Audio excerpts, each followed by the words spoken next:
భూమి కళ్ళు తెరిచిందని తెలిసి శరత్ వెళ్ళగానే ఇంకా భూమి కంగారుగా బావెక్కడా అని చెప్పి అదే పనిగా శరత్ని అడుగుతూ ఉంటుంది. శరత్ చాలా బాధపడుతూ ఉంటాడు. నాన్న బావెక్కడున్నాడు చెప్పు అని భూమి అడుగుతూ ఉంటుంది. అప్పుడు ఇంకా సూర్య వచ్చి ఓహో సోలోకి వచ్చిందా అని అనగానే చూడు సూర్య కళ్ళు తెరిచిన వెంటనే వాడి గురించి అడుగుతుంది అని శరత్ చంద్ర అనగానే డాక్టర్ మీతో మాటలంట వెళ్ళండి అని చెప్పి సూర్య అనగానే జాగ్రత్త అమ్మ అని చెప్పి శరత్ చంద్ర చెప్పి ఇంకా వెళ్తూ ఉంటాడు. సూర్య బావెక్కడ అని చెప్పి భూమి అడగానే జలపాతం దగ్గర నుండి కింద పడిపోయాడు అని చెప్పి గగన్ గురించి సూరజ్ చెప్తూ ఉంటాడు. ఇంకా అది విన్న భూమి ఇంకా షాక్ అయిపోతుంది. ఇంకా చాలా బాధపడిపోతూ ఉంటుంది, ఏడుస్తూ ఉంటుంది.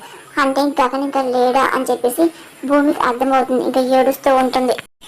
నన్ను కాపాడి నాకు దూరం అయిపోయాడు అని చెప్పి కుమిలిపోతే ఏడుస్తూ ఉంటుంది, షాక్ లో ఉంటుంది.